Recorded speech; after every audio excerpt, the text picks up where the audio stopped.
ഈ ആഴ്ചയിൽ പ്രധാനമായിട്ട് നമ്മൾ ചിന്തിക്കുക 4 വായനകളെ പറ്റിയാണ്. ഈ 4 വായനകളിലും ഒരു പ്രധാനപ്പെട്ട ചിന്ത ഇതാണ്: എളിമയുടെയും വിശ്വസ്തതയുടെയും ഒരു മുഖമായി തീരുക എന്നുള്ളതാണ്. ഒന്നാമത്തെ വായനയിൽ നിയമാവർത്തന പുസ്തകമാണ്. അതിലിപ്രകാരം ദൈവം ജനത്തെ ഓർമ്മിപ്പിക്കുകയാണ്.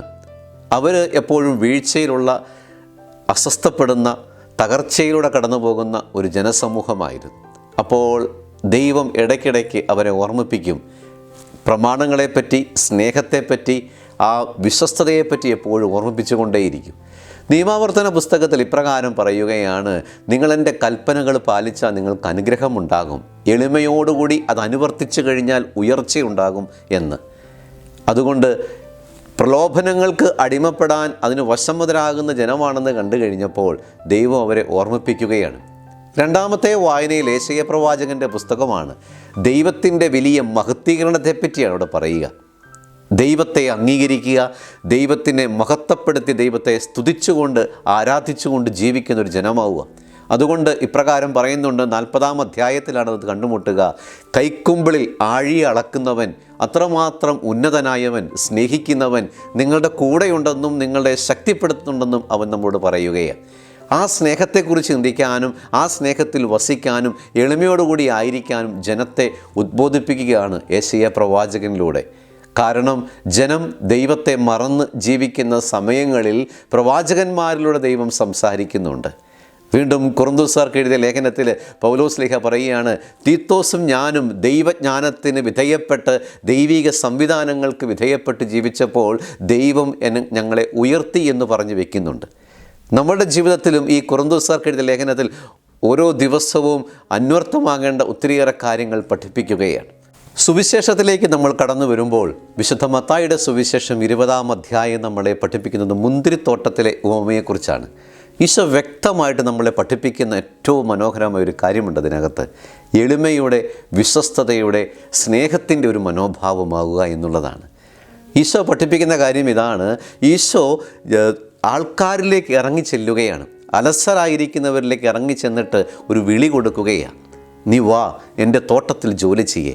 ഈ മുന്തിരിത്തോട്ടം നമ്മളെ പ്രതിദാനം ചെയ്യുന്നത് സ്വർഗരാജ്യത്തെക്കുറിച്ചാണ് പഠിപ്പിക്കുന്നത്. ഈ സ്വർഗരാജ്യത്തിൽ ജോലി ചെയ്യുക എന്നുള്ളതാണ്. അതുകൊണ്ട് ആ സ്വർഗരാജ്യത്തിൻ്റെ സന്തോഷവും സ്നേഹവുമൊക്കെ അനുഭവിക്കാനായിട്ട് ഈശോ ആ ആൾക്കാരിലേക്ക് ഇറങ്ങി വന്നിട്ട് എളിമയുടെ ഒരു സ്വഭാവം അവിടെ കാണിച്ചു തരികയാണ്. ഇറങ്ങി വന്നിട്ട് അവർ ഗവനിക്കുന്നില്ല, ശ്രദ്ധിക്കുന്നില്ല. എന്നിരുന്നാൽ തന്നെയും അവരിലേക്ക് ഇറങ്ങി വരികയാണ്. അവർ തിരസ്കരിക്കുന്നുണ്ട്. ഈശോ ഓരോ ദിവസത്തെയും കുർബാനയിലും ഇതേ മനോഭാവത്തോടു കൂടിയാണ് നമ്മുടെ അടുത്തേക്ക് ഇറങ്ങി വരിക. എൻ്റെ തോട്ടത്തിൽ ജോലി ചെയ്യാൻ വാ, എൻ്റെ സന്തോഷത്തിൽ, എൻ്റെ സ്നേഹത്തിൽ ആനന്ദിക്കാൻ വാ എന്ന് പറഞ്ഞാണ് വിളിക്കുന്നത്. ആ ഒരു വിളി നമുക്ക് എത്രമാത്രം സ്വീകരിക്കാനും അംഗീകരിക്കാനും പറ്റുന്നു എന്നുള്ളതാണ് ഒന്നാമത്തെ കാര്യം എന്നുള്ളത്. വീണ്ടും അവിടുന്ന് അവിടേക്ക് വെച്ച് ധനാറ കൊടുക്കുകയാണ്. അവൻ്റെ കഴിവുകളും അവൻ്റെ ദാനങ്ങളുമൊക്കെ ശുദ്ധീകരിച്ച് വീണ്ടും വരങ്ങൾ കൊടുത്ത് അവനെ വളർത്തിയെടുക്കുകയാണ്. ഈ മുന്തിരിത്തോട്ടത്തിൻ്റെ ഉടമകളുടെ രണ്ടാമത്തെ കാര്യം നമുക്ക് കാണാനായിട്ട് സാധിക്കുക. പക്ഷേ അതിനെയൊക്കെ അവർ ആ വളർച്ചയെ, ആ സ്നേഹത്തെ മാറ്റിവെച്ചിട്ട് സ്വന്തം ചിന്തകളിലേക്കും സ്വഭാവത്തിലേക്കുമൊക്കെ ആൾക്കാർ കടന്നു പോവുകയാണ്. കാരണം അലസ മനോഭാവം എപ്പോഴും അതാ. അതുകൊണ്ടാണ് ഈശോ ആ ഉപമയുടെ ഏറ്റവും അവസാനം പറഞ്ഞു വയ്ക്കുക: മുമ്പന്മാരാകുന്ന പിമ്പന്മാരും, പിമ്പന്മാരാണ് മുമ്പന്മാരും എന്നൊക്കെ പറഞ്ഞു വയ്ക്കുന്നതിൻ്റെ അർത്ഥം അതാണ്. കാരണം നമ്മൾ ചിന്തിക്കും, നമ്മൾ കഴിവുകളുണ്ട്, നമ്മളത് ചെയ്യുന്നുണ്ട്, പ്രാർത്ഥിക്കുന്നുണ്ട്, ത്യാഗമെടുക്കുന്നുണ്ട്, നമ്മൾ ഒത്തിരിയേറെ ഉപവസിക്കുന്നുണ്ട് എന്നൊക്കെ ചിന്തിച്ചു പോകാം. പക്ഷേ നമ്മളുടെ ചിന്തയോ നമ്മുടെ കഴിവുകളോ ഒന്നുമല്ല.